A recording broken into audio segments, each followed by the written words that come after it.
নমস্কার। গল্প স্বল্পর আসরে আপনাদের সবাইকে স্বাগত।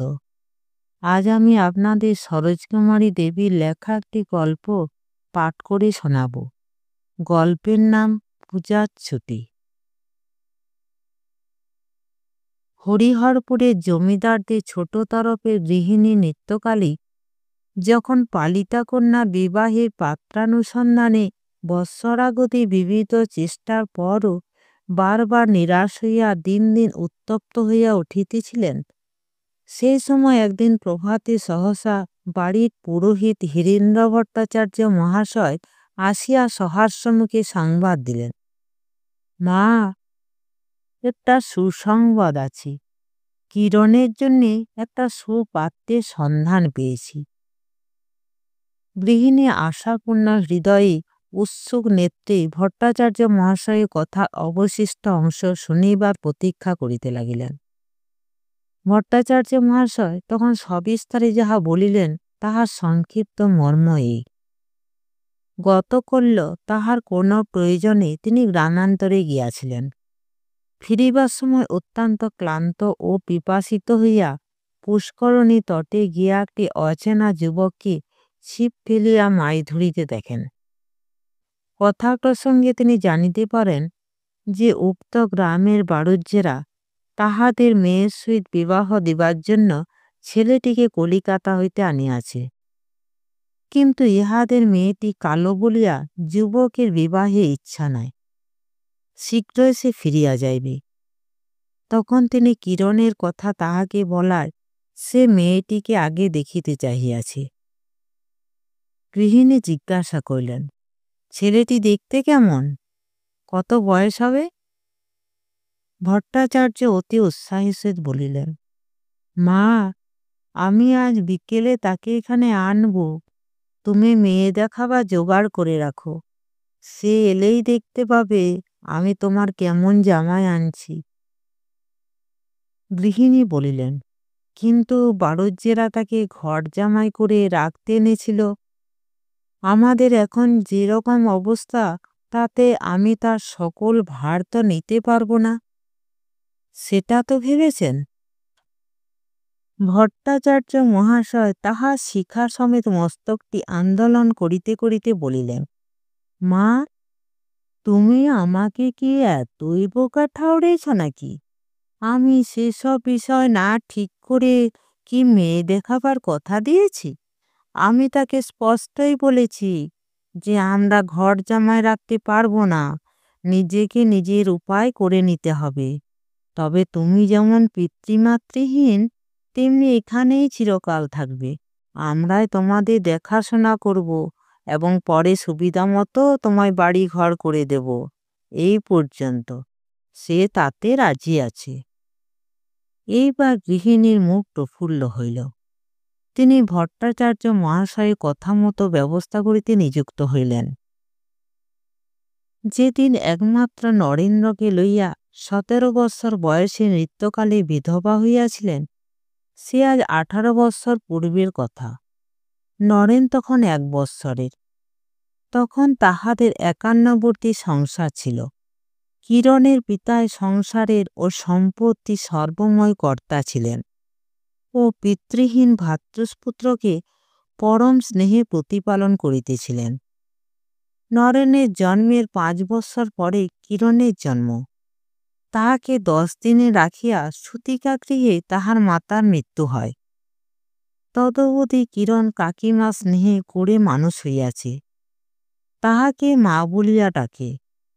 বড়বাবু দ্বিতীয়বার কলিকাতায় বিবাহ করিলেন এবং বিবাহের পর হইতে তাহার বিবিধ পরিবর্তন হইতে লাগিল। এখন তিনি প্রায়ই কলিকাতাতেই থাকেন। মধ্যে মধ্যে 2-4 দিনের জন্য গ্রামে আসেন। ক্রমশ তাহার তৃতীয় পক্ষে সন্তানাদি হইতে লাগিল। নরেন ও কিরণের প্রতি স্নেহের মাত্রা দিন দিন কমিতে লাগিল। বড়বাবু 2-1 বার তাহার স্ত্রীকে স্বীয় গ্রামে আনিতে চেষ্টা করিয়াছিলেন, কিন্তু পত্নী কিছুতেই আসেন নাই। তিনি বলিলেন, বাবা, ওই বন জঙ্গল, ওখানে বাঘ লুকিয়ে থাকতে পারে। ও জায়গায় কি কোনো ভদ্রলোক থাকতে পারে? আমি বিয়ের ৮ দিনেই শ্বশুরবাড়ি যে পরিচয় পেয়েছি, তাতে আর জীবনে সে মুখ হব না। তার ওপর আবার ম্যালেরিয়া আছে। আমার এই কচি বাচ্চাদের সেইখানে নিয়ে গিয়ে যমের মুখে তুলে দিয়ে আর কি। যত দিন যাইতে লাগিল, গ্রামের লোকেরা কানাকানি করিতে লাগিল, বড়বাবু নরেনকে পথে বসাইবার মতলবে আছেন। বিষয়ের আয় সমস্ত লইয়া কলিকাতা স্ত্রী গহনা ও কোম্পানির কাগজ হইতেছি, আর সমুদয় খরচের জন্য চারিদিকে দেনা করিতেছেন। নৃত্যকালীও এসব কথা শুনিতেন, কিন্তু বিশ্বাস করিতে পারিতেন না। ১ বৎসরের পিতৃহীন শিশুকে যিনি বুকে করিয়া মানুষ করিয়াছেন, তিনি কি কখনো তার এমন সর্বনাশ করিতে পারেন? কিন্তু তিনি স্পষ্টই দেখিতেন যে বাড়ির প্রত্যেক ক্রিয়াকাণ্ড, প্রত্যেক অনুষ্ঠান আগে যেমন সমারোহে সম্পন্ন হইত, এখন ক্রমশ কমিতে কমিতে তাহার নামমাত্র রীতিরক্ষার মতো হইয়া দাঁড়াইয়াছে। দোল, দুর্গোৎসব, অতিথিশালা ইত্যাদি প্রত্যেক অনুষ্ঠানের এমন শোচনীয় দশা দেখিয়া নরেন একদিন জ্যাঠামশাইকে জিজ্ঞাসা করায় তিনি গম্ভীর মুখে বলিয়াছিলেন, এখন আমাদের সময় বড় মন্দ যাইতেছি। নরেন ইহার পর আর একটি কথা বলিতে সাহস করে নাই। কিরণের বিবাহযোগ্য বয়স হইয়াছিল। নৃত্যকালে বারবার এ বিষয়ে তাহার পিতার মনোযোগ আকর্ষণ করিতে চেষ্টা করিতেন, কিন্তু তাহা বিফল হইত। কিরণ দিন দিন তাহার পিতার মন হইতে বহু দূরে সরিয়া যাইতেছিল।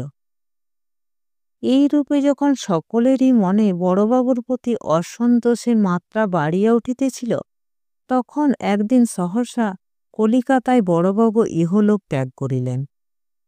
শোকের তীব্রতা মন্দীভূত হইলে যখন গ্রামের ভদ্রলোকগণ ও উভয় পক্ষের উকিল মুক্তার বিষয়ের অবস্থা দেখিতে গেলেন, তখন দেখা গেল সমস্ত সম্পত্তি ঋণে জড়িত। নগদ টাকা কিছুই নাই। ভালো ভালো পরগনাগুলি সব বন্ধ পড়িয়া আছে। অবস্থা অতি শোচনীয়। কলিকাতা হইতে বড়বাবুর শ্বশুরবাড়ির আত্মীয় যে উকিল আনিয়াছিলেন, তিনি বলিলেন, বিষয়ের যখন এইরূপ অবস্থা, তখন উভয় পক্ষের মঙ্গলের জন্য আমি এই প্রস্তাব করিতেছি যে উপস্থিত কিছুদিনের জন্য সমস্ত বিষয় কোনো বিচক্ষণ ব্যক্তির হস্তে ন্যস্ত থাকুক। তিনি বিষয়ের আয় হইতে নির্দিষ্ট যে বৃত্তি দিবেন, তাহাতে এই দুই পক্ষের সংসার চলিবে। আয়ের অবশিষ্ট অংশ হইতে ঋণ পরিশোধ হইবে। পরে যখন বিষয় ঋণমুক্ত হইবে, তখন বড়বাবুর পুত্রগণ ও নরেন্দ্র বিষয় ভাগ করিয়া লইবেন। নিত্যকালে এই ব্যবস্থায় কিছুতে সম্মত হইলেন না। তিনি বলিলেন, আমি এতদিন নরেন্দ্রকে লইয়া অতি সামান্যভাবে দিন কাটাইয়াছি। আমার অংশের যা আয়, আমাদের উভয়ই সমস্ত খরচপত্র সম্পন্ন হইতে তার অর্ধেকও লাগে নাই। আমার একমাত্র সন্তানের ভাত পৈতা পর্যন্ত ভাসুর বাড়িতে দেন নাই, খরচ বেশি হইবে বলিয়া। বিষয়ের উপর এত দেনা হইবার কোনো কারণ ছিল না। আমার শ্বশুরের এত নগদ টাকা ছিল, তাহার কিছুই দেখিতেছি না, অথচ বিনা কারণে বিষয় দেনায় ডুবিয়া আছে। আমি এই দেনার অংশ লইতে পারিব না। আমার বিষয় হয় ভাগ করিয়া দেওয়া হোক, বড়বাবুর অংশ হইতে দেনা শোধ হইবে, নতুবা যাহারা এখন মধ্যস্থ হইয়া আসিয়াছেন, তাহারা আদালতে আমায় বুঝাইয়া দিবেন কেন এত দেনা হইল। মধ্যস্থগণ আরেকবার তাহাকে বুঝাইবার চেষ্টা করিলেন। নিত্যকালে বলিলেন, আমি তো মরিতে বসিয়াছি, কিন্তু তবু এ অন্যায় প্রতিবাদ করিয়া মরিব। আমার ধনবল নাই, লোকবল নাই, আমার সন্তান বালক, কিছুই জানে না। আমার যে পরিণাম কি হইবে তাহা তো বুঝিতেই পারিতেছি। তবু আমি ইহা নীরবে সহ্য করিব না। আমার অদৃষ্টে যাহা আছে হইবে। যথাসময়ে উভয় পক্ষে মোকদ্দমা উপস্থিত হইল, কিন্তু কিরণকে লইয়া নিত্যকালের বিপদ হইল। তাহার বয়স 14 বৎসর উত্তীর্ণ হইতে যায়। বিবাহের কোনো সুবিধা হইল না। এ বংশের মেয়েদের কখনো বিবাহ দিয়া বাড়ির বাহির করিয়া দেওয়া রীতি নাই। অথচ বড়বাবু কিরণের জন্য টাকা করে কিছুই রাখিয়া যান নাই। নৃত্যকালে নিজের অবস্থাও এখন মন্দ। এ অবস্থায় কিরূপে পূর্ব প্রথা মতো সকল ভার লইয়া নিজে কিরণের বিবাহ দেন, ইহাই মহা সমস্যার বিষয় হইয়া দাঁড়াইল। শেষে তিনি এমন একটি পাত্র খুঁজিতে লাগিলেন যে চিরকাল তাহাদেরই নিকট থাকিবে, অথচ একবারে সম্পূর্ণরূপে তাহাদের উপর নির্ভর না করিয়া নিজে উপার্জন করিতে পারিবে। তাহা হইলে বংশের মানও থাকে, অর্থাৎ কিরণ চিরদিন পিতৃগৃহেই থাকে, এবং এখন কিরণের ও তাহার স্বামীর ভার তাহাদের বহিতে হয় না। তারপর তাহাদের মোকদ্দমা চুকিয়া গেলে কিরণ তাহার পিতার অংশ হইতে ন্যায় অনুসারে কিছু তো পাইবেই, আর তখন তিনিও সাধ্যানুসারে তাহাকে সাহায্য করিবেন। বৎসরাবধি এইরূপ পাত্র খুঁজিতে খুঁজিতে অবশেষে যখন তিনি কিরণের বিবাহের আশা ত্যাগ করিবার উপক্রম করিয়াছেন, এমন সময় হীরেন ভট্টাচার্য পূর্বকথিত সুপাত্রের সন্ধান আনিয়া উপস্থিত করিলেন। সেদিন সন্ধ্যার প্রাক্কালে কিশোরী কিরণের লজ্জারক্ত সুন্দর মুখখানি দেখিয়া ললিত একেবারেই মুগ্ধ হইয়া গেল। কন্যাপক্ষ বিবাহে যে যে শর্ত করিলেন সে নির্বিবাদে সমস্ত মানিয়া লইল। এ তরুণ যুবকের অনিন্দ সুকুমার রূপ দেখিয়া গৃহিণীর অন্তরও বাৎসল্যরসের সঞ্চার হইল। সুতরাং উভয় পক্ষে বিবাহের আর কোনো বাধা রহিল না। হীরেন্দ্র ভট্টাচার্য শুভ দিন দেখিয়া ললিতের সহিত কিরণের বিবাহ দিলেন। গৃহিণী স্নেহে গর্বে উৎফুল্ল হইয়া সকলকে বলিলেন, আমাদের যেমন মেয়ে তেমনি জামাই হয়েছে। বস্তুত এই যুবকটি অল্পদিনের মধ্যে এই অপরিচিত স্থানের সকলেরই একান্ত প্রিয় হইয়া উঠিল। ভট্টাচার্য মহাশয় ও নিত্যকালী তাহার বিনয়নম্র ব্যবহারে মুগ্ধ। নরেন তো তার সঙ্গ এক তিল ছাড়িতে চায় না। স্নান, আহার, বিশ্রাম, ভ্রমণ, মাছ ধরা সকল সময়ে ললিতকে সঙ্গে না রাখিলে কিছুতে তা চলে না। গ্রামের যুবকবৃন্দ এই কলিকাতা ছেলেটির অসাধারণ বাক্পটুতায় ও মধুর গানে আকৃষ্ট হইয়া নির্বিবাদে আপনাদের পরাভব মানিয়া লইয়া তার একান্ত অনুগত ও ভক্ত হইয়া পড়িয়াছে। একদিন মধ্যাহ্নে আহারের সময় নিত্যকালে ললিতের সঙ্গে কথা প্রসঙ্গে আপনাদের বৈষয়িক দুর্দশার কথা তুলিয়া বলিলেন, বাবা, আমার দরিদ্রের ধন কিরণকে তোমার হাতে দিয়েছি। ওর সুখ দুঃখের সকল ভার তোমার। আমি তো তার কিছুই করতে পারলাম না, নিজেই অকুলে ভাসছি। কখনো কুল পাবো কি ছেলেটার হাত ধরে গাছতলায় দাঁড়াতে হবে কিছুই ঠিক নেই। যা হবার আমাদের হবে। কিরণকে তুমি দেখো। বাচ্চার মুখ চাইতে সংসারে আর কেউ নেই। ললিত বলিল, মা, আপনি কিছু ভাববেন না। আমি অল্প বয়সে মা বাপ হারিয়েছি। ভগ্নী ও ভগ্নীপতি এতদিন আমায় মানুষ করেছেন। আমি সংসারী হয়ে আপনাদের সহায় পেয়েছি, আশ্রয় পেয়েছি, এই আমার যথেষ্ট হয়েছে। আমরা পুরুষ মানুষ, নিজের সংসার প্রতিপালনের জন্য পরমুখাপেক্ষী হতে যাব কেন? আমি শীঘ্রই কলকাতায় ফিরে যাব, আর একটা কাজকর্মে চেষ্টা দেখবে। আদালত হতে আপনাদের ন্যায্য সম্পত্তি ফিরে পান তো ভালোই, না হয়তো আমরা দুই ভাই উপার্জন করব। আপনার কিসের ভাবনা? আপনি মিছে ভেবে শরীর মন খারাপ করবেন না। আপনি আশীর্বাদ করলে নরেনও আমি নিজেরা নিজের উপায় করে নিতে পারব। জামাতার কথা শুনিয়া নিত্যকালে দুই চক্ষু বহিয়া অশ্রু ছড়িতে লাগিল। একদিন সন্ধ্যার সময় খোলা জানালার ধারে বসিয়া ললিত একখানি বই লইয়া অন্যমনস্কভাবে পড়িতেছিল ও কিরণ কাছে বসিয়া পান সাজিতেছিল, এবং মাঝে মাঝে একদৃষ্টে ললিতের মুখের দিকে চাহিয়া দেখিতেছিল।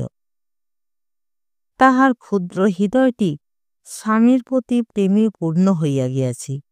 তাহার কাছে ললিত সর্ব সৌন্দর্যের সার। তার মুগ্ধ দৃষ্টির সম্মুখে ললিত সর্বগুণের আদর্শ। বাড়ির লোকে যখন শতমুখে ললিতের প্রশংসা করে, তখন সে কথা যেন তার কানে অমৃত বর্ষণ করিতে থাকে। আর স্বামীর মুখ দেখিয়া দেখিয়া তাহার যেন তৃপ্তি হয় না। যাহাকে দেখিতে এত স্বাদ, লজ্জার দায়ে তাহাকে প্রাণ ভরিয়া দেখিবারও উপায় নাই। যখন সে সামনে থাকে তখন চক্ষু আপনা হইতে নত হইয়া পড়ে। যখন সে ঘুমাইয়া থাকে বা অন্যদিকে চাহিয়া থাকে, সেই অবসরে কিরণ লুকাইয়া লুকাইয়া তাহাকে দেখিয়া লয়। আর পাটনিরত স্বামীর মুখের দিকে যখন সে অতৃপ্ত নয়নে চাহিয়া আছে, তখন সহসা বই বন্ধ করিয়া ললিত তাহার দিকে চাহিল। চারি চক্ষু মিলিত হইবা মাত্র কিরণ লজ্জায় মুখ নত করিল। ললিত হাসিয়া ডাকিল, কিরণ। সে উত্তর দিল না। ললিত আবার বলিল, কি দেখছিলে বলো তো? কিরণ লজ্জা সংকুচিত হইয়া গেল। ললিত বলিল, আহ, এ সময়ে পড়তে মোটেই ভালো লাগছে না। কিরণ, কাছে এসো। কিরণ পান সাজা শেষ করিয়া ধীরে ধীরে ডিবাটি লইয়া স্বামীর পাশে আসিয়া দাঁড়াইল। ললিত তাহাকে নিকটে টানিয়া লইয়া মৃদু মৃদু গাহিল, হৃদয়ের মনে আদরিণী মোর আইল কাছে আল। খোলা জানালা হইতে জ্যোৎস্না স্নিগ্ধ কিরণ ঘরে চারিদিকে ছড়াইয়া পড়িয়াছিল। নিচের বাগান হইতে নানা ফুলের মিষ্ট সুবাস বাতাসে মিশিয়া চতুর্দিক আমোদিত করিতেছিল। ললিত কতক্ষণ কিরণের মুখখানি উভয় হস্তে তুলিয়া দেখিতে দেখিতে বলিল, কিরণ, তোমায় একটা কথা জিজ্ঞাসা করব, ঠিক উত্তর দেবে তো? কিরণ একটু বিস্মিত দৃষ্টিতে তাহার পানে চাহিল। বলিল, কি কথা? ললিত কিছুক্ষণ চুপ করিয়া থাকিয়া শেষে বলিল, কিরণ, তুমি তো জানো আমি নিঃস্ব, দরিদ্র, আমার কিছুই নেই। আমি অবশ্য তোমায় সুখী করবার জন্যে প্রাণপণ চেষ্টা করব। কিন্তু মনে করো, এখানে তোমরা যেভাবে আছো, যদি এমনভাবে তোমায় না রাখতে পারি, তাহলে তুমি আমার ওপর অসন্তুষ্ট হবে না তো? আজ আমার প্রতি তোমার যে ভাব তখনও ঠিক তেমনি থাকবে তো? কিরণের প্রফুল্ল মুখখানি তৎক্ষণাৎ ম্লান হইয়া গেল। সে সহসা এ কথার কোনো উত্তর দিতে পারিল না। ললিত তাহার হাত দুটি ধরিয়া সস্নেহে বলিল, বলো কিরণ, তোমায় যা জিজ্ঞাসা করলাম তার উত্তর দাও। কিরণ তখন উত্তেজিত স্বরে বলিল, তুমি কি আমাকে এতই নীচ মনে করেছ? তোমার সঙ্গে আমার যে সম্বন্ধ, সে কি টাকার জন্য? তুমি আমার স্বামী বলেই তোমাকে ভালোবাসি। তুমি ধনবানই হও আর দরিদ্রই হও, আমি চিরদিন তোমায় এভাবেই পূজা করব। তুমি আমায় যেভাবে রাখবে আমি তাতেই সুখী হব। কিন্তু যদি যদি কখনো, এই পর্যন্ত বলিয়া আর সে কিছুই বলিতে পারিল না। দুই হাতে মুখ ঢাকিয়া সে কান্দিয়া ফেলিল। ললিত ব্যস্ত হইয়া তাহাকে বুকে টানিয়া লইয়া বলিল, এ কি কিরণ, এ কি ছেলে মানুষই তোমার? আমি একটা কথা জিজ্ঞাসা করেছি বই তো নয়। ছি, চুপ করো। তোমার চোখে জল দেখলে আমার বড় কষ্ট হয়, চুপ করো। কিরণ স্বামীর বক্ষ হইতে মুখ তুলিয়া বলিল, তুমি আমায় যত দুঃখী রাখো না, তাতে আমার কোনো কষ্ট হবে না। কিন্তু যদি তো কখনো তোমার স্নেহ হারায়, তাহলে আমি আর বাঁচতে পারব না। আবার সে ললিতের বুকে মুখ লুকাইয়া কাঁদিতে লাগিল। ললিত সেই সরলা বালিকার এই অকৃত্রিম প্রেমের উচ্ছ্বাসে স্তব্ধ হইয়া গিয়া আপনাকে শত ধিক্কার দিল। ইহাকে সে পরীক্ষা করিতে গিয়াছিল? তাহার মুখে কোনো সান্ত্বনার কথা আসিল না। সে কেবল গভীর স্নেহের সহিত তাহার বালিকা পত্নীর মাথায় হাত বুলাইয়া দিতে লাগিল। কিছুক্ষণ রোদনের পর কিরণ একটু শান্ত হইলে ললিত অপরাধীর মতো ভয়ে ভয়ে বলিল, কিরণ, রানী আমার, আমায় মাপ করো। আমি নিষ্ঠুরের মতো তোমায় কষ্ট দিয়ে কাঁদিয়েছি, বলো আমায় মাপ করলে। কিরণ উত্তরে কিছু না বলিয়া দুইটি সুললিত কোমল বাহুতে ললিতের দেহ বেষ্টন করিয়া তার মুখের উপর নিজের অশ্রু সজল মুখখানি রাখিল। তখনও তাহার কচি ওষ্ঠাধরটি থাকিয়া থাকিয়া কাঁপিয়া উঠিতেছে। যদি এইভাবে চিরকাল কাটিতে পারিত, তাহা হইলে কোনো পক্ষে কিছু অশান্তির কারণ ঘটিত না। কিন্তু জগতে সব বিষয়েরই দুইটা দিক আছে, এবং বিপরীত দিকটা সকলে সমান রুচিকর হয় না। ললিতেরও তাহাই হইল। সে আমাকে আশা দিয়াছিল বিস্তর, আর নিজেও মনে করিয়াছিল যে সে অনেক কিছুই করিবে। কিন্তু মানবের চিত্তের কি অভাবনীয় পরিবর্তন! কার্যকালে তাহার দ্বারা কিছুই হইল না। সে কলিকাতার একটি উচ্ছৃঙ্খল যুবক ধনী আত্মীয়ের বাড়িতে 10টা আশ্রিতের মধ্যে থাকিয়া অযত্নে উপেক্ষায় কোনরূপে মানুষ হইয়াছে। বিশেষভাবে কাহারও নিকট হইতে যত্ন বা আদর পাওয়া তাহার অদৃষ্টে ঘটিয়া ওঠে নাই। এখানে আসিয়া সকলের নিকট হইতে এত অধিক স্নেহ যত্ন পাইয়া ক্রমে তাহার চিত্তের পরিবর্তন ঘটিতে লাগিল। বাড়িতে যাহাকে কেহ ডাকিয়া জিজ্ঞাসা করিত না, এখানে সে ইতর ভদ্র সর্বসাধারণের নিকট রায় সম্মান পাইতেছে। সে কি যে সে লোক, জমিদারের জামাতা। দিন দিন সে এত সুখী ও বিলাসী হইয়া পড়িতে লাগিল যে খানসামায় তেল মাখাইয়া স্নান করাইয়া না দিলে তার স্নান হয় না। আচাইবার সময় গাঢ় গামছা লইয়া চাকর না দাঁড়াইয়া থাকিলে সে বিরক্ত হয়। প্রথম প্রথম কলিকাতায় গিয়া চাকরি করার কথা ঘন ঘন তার মনে উঠিত, কিন্তু সেখানে আবার দিদির বাড়িতে সেই পূর্বমতভাবে থাকাও, পথে পথে কাজ খুঁজিয়া বেড়ানোর দৃশ্যটি মনে উদিত হইলে সে আতঙ্কে শিহরিয়া উঠিত ও ভাবিত, সেই তো যাইতেই হইবে, তা আর 2-4 দিন যাক, তখন যাওয়া যাইবে।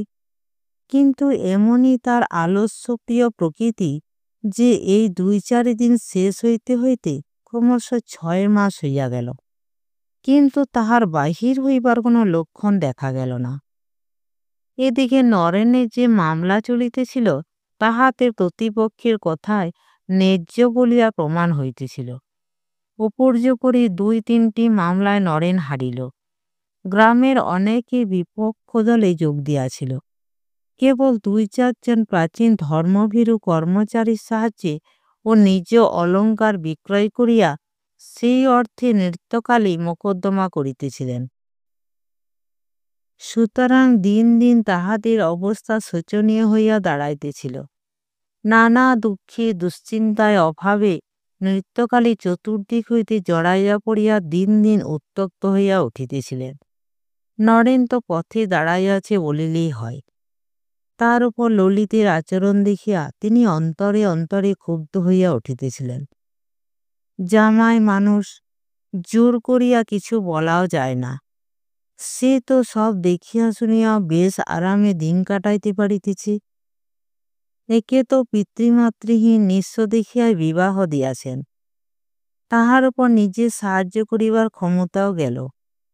ইহার উপর জামাতা যদি বাকসর্বস্ব অলস অকর্মণ্য হন, তবে কিরণের দশা কি হইবে? বিকালে রান্নাঘরে রোয়াকে বসিয়া নৃত্যকালী তরকারি কুটিতেছিলেন। কাছে বসিয়া তার চিরদিনের সুহৃদ বিন্দু ঠাকুরজি গল্প করিতেছিলেন। বিন্দু পল্লীর মজুমদার বাড়ির কন্যা, অল্প বয়সে বিধবা হইয়া পিত্রালয়ে বাস করিতেন। যখন নৃত্যকালী 11 বর্ষ বয়সে কাঁদিতে কাঁদিতে এই অপরিচিত বৃহৎ পুরীতে নববধূরূপে প্রবেশ করিয়াছিলেন, সেই দিন হইতে বিন্দুর সহিত তাহার সখিত্ব বন্ধন দৃঢ় হইয়া গিয়াছিল। সেই হইতে সুদিনে দুর্দিনে অন্ততপক্ষে দিনান্তে একবারও দেখা না হইলে দুজনেই হাঁপাইয়া উঠিতেন। বিন্দু বলিতেছিলেন, যেদিন বড় কর্তা দেশের এত মেয়ে থাকতে কলকাতায় বিয়ে করলেন, আমরা তো তখন হতেই জানি যে এইবার গাঙ্গুলিদের এতদিনের বনেদি ঘর উচ্ছন্ন যাবার পথ করা হলো। যে মেয়ে এতকালের মধ্যে শ্বশুরের ভিটায় একদিনের জন্য পা দিল না, সে কি কখনো শ্বশুরবাড়ির কদর বোঝে?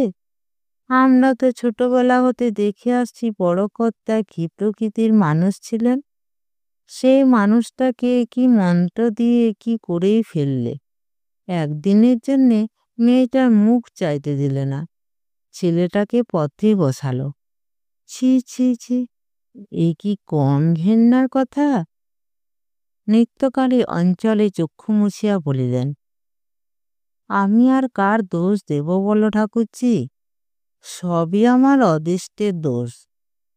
সংসারে এসে একদিনের জন্য সুখী হতে পারলাম না। ভাসুর মরেও গেলেন, আমাকেও মেরে গেলেন। আমার দুধের বাছা নরু ভালো মন্দ কিছু জানে না। এই কচি বয়সে তার মাথায় কি ভাবনার বোঝায় পড়ল বলো দেখি। আর ৬-৭ মাস শহরে ছোটাছুটি, আর উকিল মুক্তারে বাড়ি ঘুরে ঘুরে, আর ভাবনা চিন্তার সে একেবারে শুকিয়ে আধখানা হয়ে গিয়েছে। একটা একটা মামলায় হার হচ্ছে, আর তার বুকে রক্ত শুকিয়ে যাচ্ছে। বাচ্চার আমার খাওয়ায় রুচি নেই, কোনো স্বাদ আহ্লাদ নেই। অষ্টপ্রহর ভাবনায় কালি হয়ে গেল। ঘুরে ফিরে আর এসে কচি ছেলের মতো আমার গলা জড়িয়ে বলে, মা, জেঠামণি আমার কি করে গেলেন? তা মুখ দেখলে আমার বুক ফেটে যায়। বিন্দুও কান্দিয়া ফেলিলেন, বলিলেন, এ বয়সে লোকের ছেলে নেচে খেয়ে বেড়ায়, দুঃখের বার্তা জানেই না।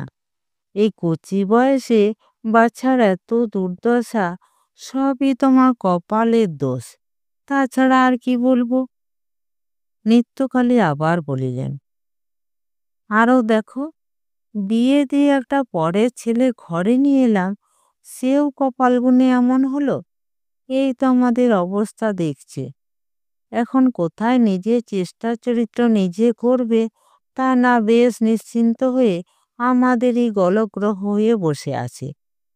২-৫ দিন কথায় কথায় বলেও দেখেছি, কথায় যেমনটি কাজে তা কিছুই নয়।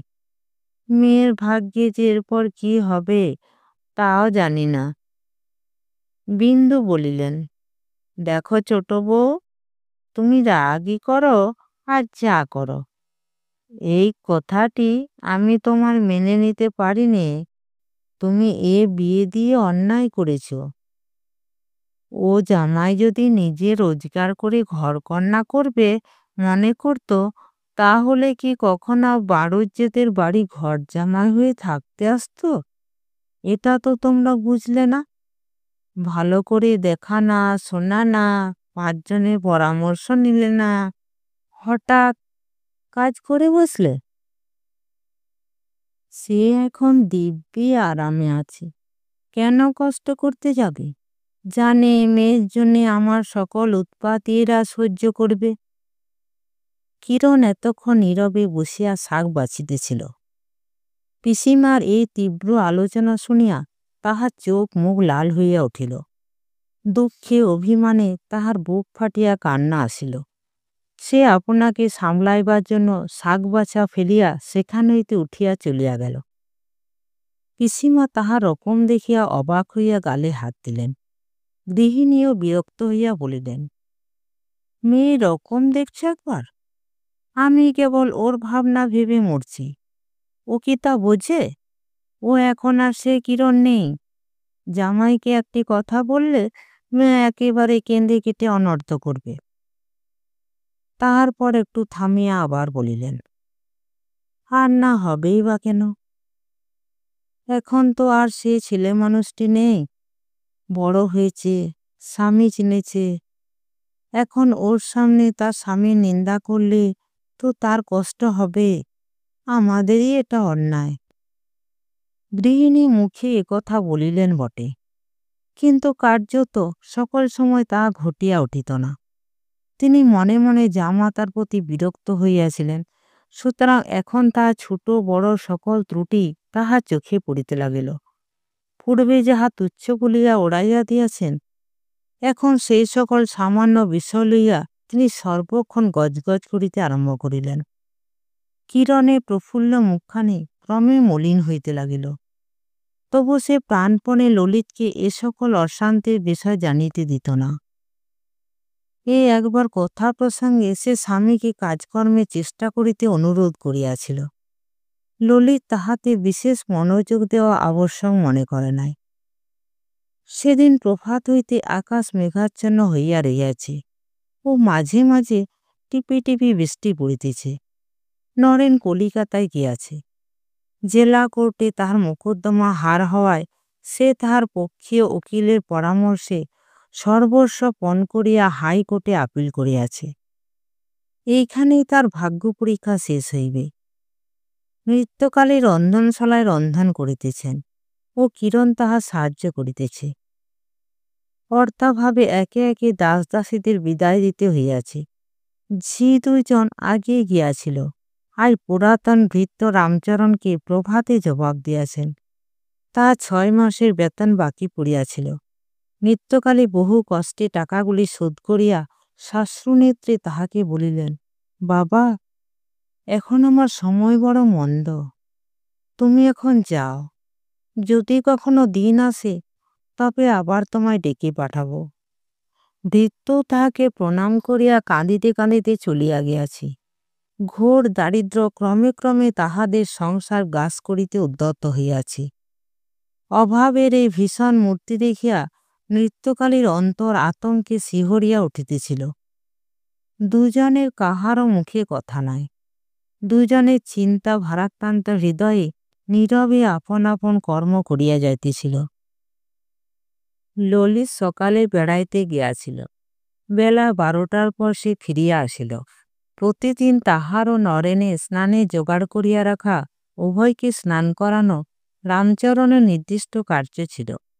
আজ যে সে কাজ ছাড়িয়া চলিয়া গিয়াছে ললিত তাহা জানিত না।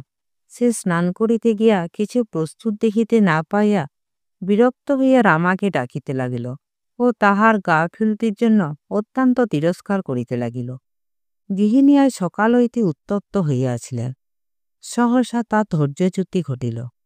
তিনি রন্ধনশালা হইতে রুক্ষস্বরে বলিয়া উঠিলেন, তেল মেখে পুকুরে গিয়ে দুটো টুপ দিয়ে এলেই তো হয়, এখানে আর রামা না হলে চান হয় না। বোনের বাড়ি কটা চাকর রাত দিন হামেহাল হাজির থাকত। কিরণ ললিতে সাড়া পাইয়া তাড়াতাড়ি উপরে যাইতেছিল। এই কথা তাহার কানে যাইবা মাত্র সে স্তম্ভিত হইয়া দাঁড়াইল। ললিত যদি দ্বিতলের বারান্দা হইতে মার কথা শুনিতে পাইয়া থাকে, তাহলে সে কিরূপে আর তার কাছে মুখ দেখাইবে? ললিত শাশুড়ির কথা শুনিতে পাইয়াছিল। পূর্বে সে কখনো কখনো ভাবভঙ্গিতে তাহা প্রকৃতির পরিবর্তন লক্ষ্য করিয়াছে বটে, কিন্তু অদ্যকার এই কঠোর আঘাতের জন্য সে মোটেই প্রস্তুত ছিল না। নৃত্যকালে নিচে আরও অনেক কথায় অনর্গল পকিয়া যাইতেছিল, কিন্তু আর কিছুই তার কানে যাইতেছিল না। কেবল তার কানে বাজিতেছিল, বোনের বাড়ি কটা চাকর হামেহাল হাজির থাকিত। সে স্তম্ভিত হইয়া দাঁড়াইয়াছিল। সে যে অতি দিনহীন অপরের গলগ্রহ মাত্র, এ কথা এতদিন তাহার স্মরণে ছিল না। কি দারুণ মোহে আচ্ছন্ন হইয়াছিল। অপরে কৃপা করিয়া এক মুঠি অন্ন তাহাকে ফেলিয়া দিয়াছে, আর সে তাহায় আহার করিয়া এই ঘৃণিত জীবন ধারণ করিয়া বাঁচিয়া আছে। জগতের সম্মুখে তাহার পরিচয় এই। ভাবিতে ভাবিতে তার মস্তক হইতে অগ্নি ছুটিতে লাগিল। যে এত ঘৃণিত, এত হীন, সে আবার পরের বৃত্তে সেবা পাইতে বিলম্ব হইলে তাহাকে শাসন করিতে যায়। এ অপমান তাহার উপযুক্তই হইয়াছে। কাহারও দোষ নাই, তাহার নিজেরই সব দোষ। তাহার মধ্যে যে পুরুষত্বের অভিমান সুপ্তভাবে ছিল, তাহা এই কষাঘাতে আজ সজাগ হইয়া উঠিয়াছে। ললিত মনে মনে প্রতিজ্ঞা করিল, যদি কখনো নিজের স্থান করিয়া স্বাধীনভাবে দাঁড়াইতে পারি, তবে আবার এ মুখ দেখাইব, নতুবা এই পর্যন্তই শেষ। এই কথা মনে উদয় হইবা মাত্র ললিত তীর বেগে ছুটিয়া যাইতেছিল। এমন সময় কিরণ দুই হাতে তাহার পা জড়াইয়া পথ আগলাইয়া পড়িল ও কাঁদিয়া বলিল, আমার মাথা খাও, রাগ করো না। মায়ের কি মাথা ঠিক আছে? মা যেন দিন দিন কি হয়ে যাচ্ছেন। মাফ করো, রাগ করো না। রামা নেই, আমি তোমার নাইবার জল তুলে এনে দিচ্ছি। লক্ষ্মীটি, নাইবে চলো। কিন্তু ললিতে তখন ঘোর অপমানের উত্তেজনায় মাথার স্থিরতা ছিল না। সে পা ছাড়াইয়া লইয়া বলিল, কিরণ, যদি কখনো মানুষ হতে পারি তো আবার দেখা হবে, নয়তো এই পর্যন্তই শেষ হলো। তোমার অযোগ্য স্বামীকে ভুলে যাও। কথা শেষ হইতে না হইতে ললিত চক্ষু নিমেষে অদৃশ্য হইয়া গেল। দিন কাহারও জন্য আটকাইয়া থাকে না। নিত্যকালী সংসার ললিত চলিয়া যাওয়ার পরে চলিতেছে বটে, কিন্তু কিরণ বুঝি থাকে না। যেদিন দ্বিপ্রহরে সেই অস্নাত অভুক্ত অবস্থায় ললিত চলিয়া গিয়াছে, সেই হইতে সে শয্যায় আশ্রয় গ্রহণ করিয়াছে। কেহ ডাকিলে কথা কয় না, স্নানাহারে রুচি নাই। লক্ষ্যহীন উদাস দৃষ্টিতে চারিদিকে এক একবার চাহে আর স্তম্ভিত হইয়া পড়িয়া থাকে। সেদিন যখন ললিতে রাগ করিয়া চলিয়া যাওয়ার কথা প্রকাশ হইয়া পড়িল, নিত্যকালী তাহার 4-5 জন প্রজাকে দিকে দিকে জামাতাকে ফিরাইয়া আনিবার জন্য ছুটাইয়া পাঠাইয়া দিলেন ও উপরে গিয়া মূর্ছিত কিরণকে বহু যত্নে সুস্থ করিলেন। সেই দিন কেবল সে একবার কথা কহিয়াছিল। যখন সকলে ফিরিয়া আসিয়া জানাইল কোথাও জামাইবাবুকে খুঁজিয়া পাওয়া গেল না, সেই সময় সে উচ্ছ্বসিত কণ্ঠে কান্দিয়া নিত্যকালী গলা জড়াইয়া বলিয়াছিল, তিনি রাগ করে চলে গেছেন মা, আর ফিরে আসবেন না। মা, কি হবে? নিত্যকালী তখন তাহাকে সান্ত্বনা করিবেন কি, আপনি উচ্চস্বরে কান্দিয়া আকুল হইয়াছিলেন। তাহার পর হইতে কিরণ একবারে নিস্তব্ধ হইয়া গিয়াছে। কি সে মনে মনে ভাবে, কাহাকেও কিছু বলে না। দিন দিন যেন ছায়ার মতো বিছানায় মিশাইয়া যাইতেছে। মাঝে মাঝে ত্রিতলে ছাদে গিয়া বহু দূর পথের শেষের দিকে চাহিয়া আপন মনে দাঁড়াইয়া থাকি। সে যদিও কাহাকে কিছু বলে না, তবু নৃত্যকালে বুঝিতে পারেন যে প্রতিদিনে প্রতি মুহূর্তে সে যেন কাহার একটি কথার বা একটু সংবাদের জন্য সর্বক্ষণ উন্মুখ হইয়াছে। তিনি তাহার অবস্থা দেখেন আর আত্মগ্লানি অনুশোচনায় কপালে করাঘাত করিয়া কাঁদেন। আহা বাছারে, তোকে কিনা অবশেষে আমি হাতে করে মেরে ফেললাম। আহা, সে যে তার কত যত্নে কত আদরের ধন, সে যে বড় দুঃখী। অজ্ঞানে মা হারাইয়াছে, বাপ থাকিতেও কখনো একদিনের জন্য বাপের স্নেহ জানে না, কখনো কাহারও কাছে আদর যত্ন পায় নাই। স্বামীর স্নেহ ভালোবাসায় সে 2 দিনের জন্য সুখী হইয়াছিল। ক্রোধের বর্ষে তিনি তাহার একই সর্বনাশ করিলেন। আবার ললিতের উদ্দেশ্যেও তিনি প্রতি সন্ধ্যায় দেব মন্দিরে মাথা কুটিয়া আসেন। ওরে নিষ্ঠুর, ওরে পাষাণ, যে তোর জন্য প্রাণ দিতে বসিয়াছে, একবার আসিয়া তাহাকে দেখিয়া যা। আমার উপরে না হয় তুই রাগ করিতে পারিস, কিন্তু এ মুখ কি করিয়া ভুলিলি? চারিদিকে ললিতের অনেক অনুসন্ধান হইল। কলিকাতায় চারিদিকে তাহার ভগিনীর বাড়িতে কোথাও তাহার খোঁজ পাওয়া গেল না। গ্রামের যে প্রবীণ কবিরাজ কিরণের চিকিৎসা করিতেছিলেন, তিনি নিত্যকালীকে বলিলেন, মা, আমি ওষুধ দিতেছি বটে, কিন্তু ইহা মানসিক ব্যাধি, ওষুধ কিছু হইবে না। যদি শীঘ্র আপনার জামাতার সন্ধান না পাওয়া যায়, তবে ইহা জীবন সংশয়, ইহা জীবন শক্তি ক্ষয় হইয়া আসিতেছে। নিত্যকালে সংসার বিন্দু ঠাকুরজি দেখিতেন, নিত্যকালে কিরণকে লইয়া উপরে পড়িয়া থাকিতেন। তাহার শোচনীয় অবস্থা দেখিয়া দিন দিন তার হৃদয় ভাঙ্গিয়া যাইতেছিল। এই পরিবার যখন এই রূপে চতুর্দিক হইতে রোগ শোক অভাব দুঃখের ভারে আচ্ছন্ন হইয়া পড়িয়াছিল, তখন একদিন সহসা দেবতা আশীর্বাদের মতো সুসংবাদ লইয়া হাসি মুখে নরেন আসিয়া বলিল, মা, হাইকোর্টের মামলায় আমাদের জিত হয়েছে। জয় সাহেব বলেছেন। বলিতে বলিতে কিরণের শীর্ণ ম্লান মূর্তির দিকে দৃষ্টি পড়ায় সে অবাক হইয়া বলিল, এ কি মা, বোনটির কি হয়েছে?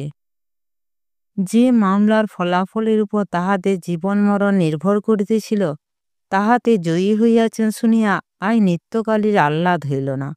তিনি কান্দিয়া বলিলেন, ওরে নরেন, তোর যা কিছু আছে সব ললিতকে লিখে দেব। তুই তাকে ফিরিয়ে আন, তার জন্যে আমার সব যেতে বসেছে। নরেন যখন একে একে সব কথা শুনিল তখন তার চোখ দুইটি অশ্রুপূর্ণ হইয়া উঠিল। সে ধীরে ধীরে কিরণের কাছে আসিয়া ডাকিল, বোনটি। কিরণ মুখ তুলিয়া চাহিল। তার মাথাটি ঘুরিয়া গিয়া নরেনের বুকে পড়িল। দাদার স্নেহের কোলে মুখ লুকাইয়া কিরণ বহুদিন পরে প্রাণ ভরিয়া কাঁদিল। নরেন নিজের চোখ মুছিতে মুছিতে তাহাকে বলিল, তুই কিছু ভাবিস নে বোনটি, আমি যখন এসেছি তখন তোর কোনো ভাবনা নেই। আমি আবার শীঘ্র কলকাতায় যাব। যেখানে থাকুক তাকে খুঁজে বের করে সঙ্গে নিয়ে তবে বাড়ি আসব। সে কতদিন লুকিয়ে থাকবে? ৩-৪ দিন পরে একদিন বিকালে কিরণ নিজের ঘরে জানলার ধারে চুপ করিয়া বসে আছে। এমন সময় হাসিতে হাসিতে নরেন আসিয়া বলিল, বল দেখি বোনটি, আজ কি এনেছি? কিরণ কিছু না বলিয়া শূন্য দৃষ্টিতে দাদার বদ্ধ মুষ্টির দিকে চাহিয়া রহিল।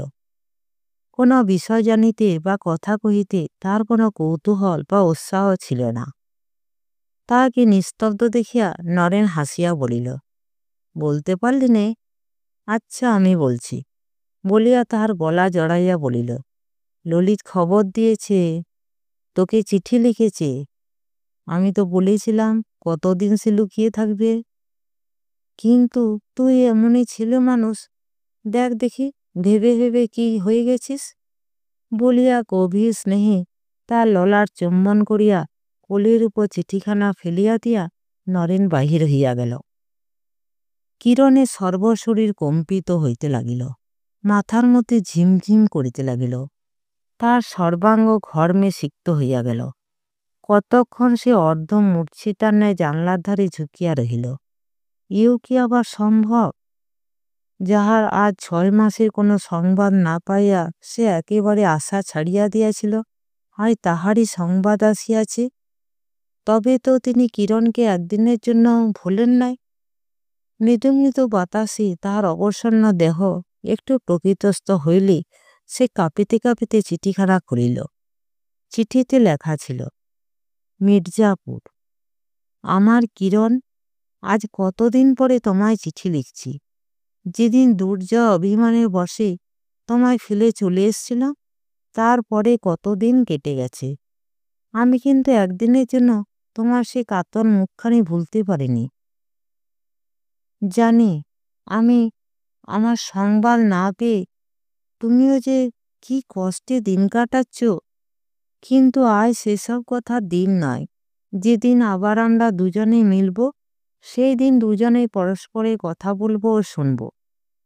আর সেদিনটি যে বেশি দেরি নেই সে কথা মনে করেও আমার অন্তর আনন্দে নৃত্য করছে। সেদিন আমি অকুলে ভেসেছিলাম, ভগবানের কৃপায় কুল পেয়েছি। যাত্রাকালে তোমার মুখ দেখেছিলাম, তাই যাত্রা শুভ হয়েছিল। আমার কোনো কষ্ট হয়নি। আমি প্রথমে কলিকাতাতেই আসিয়াছিলাম। ঘটনাক্রমে গাড়িতে এক মারোয়ারি ভদ্রলোকের সঙ্গে আলাপ হলো। কথায় কথায় তিনি বললেন মির্জাপুরে তার বৃহৎ কারবার, কলিকাতাতে অন্যান্য স্থানে শাখা আছে। তিনি নিজে মির্জাপুরে থাকেন ও মাঝে মাঝে ৮০০ স্থানে গিয়ে তত্ত্বাবধান করে আসেন। মির্জাপুরে তার একটি ইংরেজি জানা লোকের দরকার। সাহেব ব্যবসায়ীদের সঙ্গে কথাবার্তা বলা ও ইংরাজিতে চিঠিপত্র লেখা, এইসব কাজের জন্য তিনি উপস্থিত ১৫০ টাকা বেতন দিতে বাড়িয়ে দিতে সম্মত আছেন। আমায় তিনি বললেন যে এই কাজটি করতে পারে এমন কোনো লোক আপনার সন্ধানে আছে কি? আমি বললাম, লোক নেই বটে, তবে আমি নিজে করতে প্রস্তুত আছি। তারপরে তার সঙ্গে এই সুদূর পশ্চিমে চলে এসেছি। তুমি হয়তো এবার রাগ করে বলবে, তবে এতদিন কেন সংবাদ দাওনি? কেন দিইনি তাই লিখছি। তোমার বোধহয় মনে আছে একদিন সন্ধ্যার সময় মা বিন্দু পিসিমার কাছে দুঃখ করছিলেন যে এমন দুঃসময়ে বিবাহ দিলাম, আমার কিরণকে একখানি গহনা দিতে পারলাম না।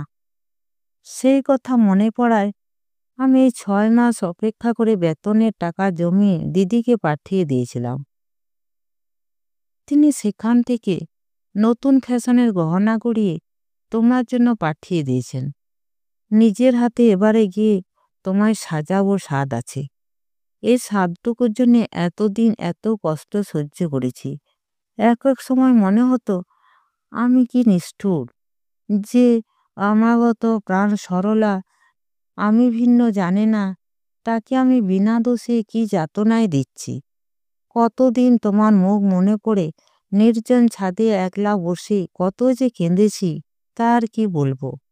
আমার কিরণ, এইবার আমাদের সব দুঃখের অবসান হয়েছে। বৈশাখ মাসে এসেছি, আর আশ্বিন মাস পড়ল, আর 15 দিন পরে আমার পূজার ছুটি পড়বে। এই ছুটিতে গিয়ে তোমাকে এখানে নিয়ে আসবো। তারপর থেকে আমাদের বাধাহীন মিলনের পথে আর কোনো অন্তরায় থাকবে না। এখানে আমি যে বাড়িটি পেয়েছি যদিও ছোট, কিন্তু বড় সুন্দর। চারিদিকে বাগান, মাঝে লতাপাতা ঘেরা ছবিটির মতো বাড়িখানি। আমি মনের মতো করে বাড়িখানি সাজিয়েছি, আর আমাদের নূতন সংসারের সবই গুছিয়ে রেখেছি। এখন কেবল দিন গুনছি কবে আমার হৃদয়ে রানীকে আমার এই গৃহস্থলের মধ্যে কল্যাণী গৃহলক্ষ্মী রূপে বিরাজ করতে দেখব। আমার জীবনে ধ্রুবতারা তুমি। তোমার বিহনে আমার এসব শয্যা অঙ্গহীন অশোভন হয়ে রয়েছে। এসো আমার লক্ষ্মী, তোমার মঙ্গল চরণ স্পর্শে আমার এই শূন্য গৃহ পূর্ণ হয়ে যাক। মাকে আমার প্রণাম জানিও। তার আশীর্বাদে আমি আমার কল্যাণের পথ খুঁজে পেয়েছি। নরেনের কি খবর? তার মোকদ্দমার কি হলো? তুমি আমার অন্তরের ভালোবাসা জানবে। আজ তবে আসি, আর 15 দিন পরে আবার আমাদের দেখা হবে। ইতি তোমার ললিত। দেখিতে দেখিতে শুভ সংবাদ চারিদিকে রাষ্ট্র হইয়া গেল। গৃহিণী হাসিয়া কাঁদিয়া গ্রামের প্রত্যেক দেব মন্দিরে নানা উপাচারে পূজা পাঠাইয়া দিলেন। গ্রামের লোক এ খবর ভালো করিয়া জানিবার জন্য জমিদার বাড়িতে ভাঙ্গিয়া পড়িল। কিন্তু কিরণের রুগ্ন শরীরে অপ্রত্যাশিত আনন্দের কোপ সহ্য হইল না। রাত্রি হইতে তার ঘন ঘন মূর্ছা হইতে লাগিল। শেষ রাত্রে অতিশয় কম্প দিয়া জ্বর আসিল, এমন সে অজ্ঞান হইয়া পড়িল। কবিরায় নাড়ি দেখিয়া মুখ বিকৃত করিলেন, বলিলেন এ জ্বর ত্যাগের সময় কি হয় বলা যায় না। নরেনকে বলিলেন, তুমি ললিতের ঠিকানা পাইয়াছ, তাহাকে একখানা টেলিগ্রাম করিয়া দাও। যদি দেখিবার ইচ্ছা থাকে তবে যেন সংবাদ পাইবা মাত্র চলিয়া আসেন। নরেন বালক মাত্র। পূর্বদিন ললিতে চিঠি দেখিয়া আনন্দে উৎফুল্ল হইয়া সে ভাবিয়াছিল এইবার তাহাদের সমস্ত কষ্ট উদ্বেগ দূর হইল। আজ এই নির্ঘাত কথা শুনিয়া সে একেবারে বজ্রাহতের মতো স্তম্ভিত হইয়া রহিল। পরে উচ্ছ্বসিত স্বরে কান্দিয়া বলিল, কবিরাজ মশাই, আপনার পায়ে পড়ি, আপনি ও কথা বলবেন না, আমার বোনটিকে বাঁচান। 2 দিন অচেতন থাকিবার পর 3য় দিনে কিরণের জ্ঞান হইল। সে ধীরে ধীরে চক্ষু মেলিয়া চারিদিকে চাহিয়া দেখিল নরেন ও কবিরাজ মহাশয় তাহা শয্যার পাশে বসিয়াছিলেন। নিত্যকালের উচ্চক্রমণ ও নানা ছন্দের বিলাপ কোনো মতে নিরস্ত করিতে না পারিয়া বিন্দু তাহাকে কিরণের ঘর হইতে অন্যত্র লইয়া গিয়াছিলেন। কিরণ কিছুক্ষণ শূন্য দৃষ্টিতে চাহিয়া চাহিয়া নরেনকে ক্ষীণকণ্ঠে ডাকিল, দাদা। নরেন কাছে আসিয়া বলিল, কেন বোনটি? দাদা, পুজোর ছুটি হয়েছে কি? নরেন চোখ মুছিয়া বলিল, হয়েছে বই কি বোনটি, ললিত এলো বলে। কিরণ আর কথা বলিল না। শান্তির গভীর দীর্ঘ নিঃশ্বাস ফেলিয়া সে ধীরে ধীরে ঘুমাইয়া পড়িল। এই সময় উদ্দাম ঝড়ের মতো ছুটিয়া ললিত ঘরে প্রবেশ করিল। বারান্দায় তাহাকে দেখিয়া গৃহিণী চিৎকার করিয়া কান্দিয়া উঠিলেন, ওরে, এমনি করে কি মেরে ফেলতে হয় রে আমার সোনার প্রতিমা কিরণ? বিন্দু তার মুখ চাপিয়া ধরিলেন। ললিত কোনো দিকে না চাহিয়া পাগলের মতো ডাকিল, কিরণ কিরণ। তাহার উদ্ভ্রান্ত বিকৃত কণ্ঠস্বর কক্ষময় প্রতিধ্বনিত হইয়া শূন্যে মিলাইয়া গেল। কিরণের তখন পূজার ছুটি হইয়া গেছে। নমস্কার। গল্পটি যদি ভালো লেগে থাকে চ্যানেলটিকে লাইক, শেয়ার এবং সাবস্ক্রাইব করবেন। আপনাদের সহযোগিতা আমার খুবই প্রয়োজন।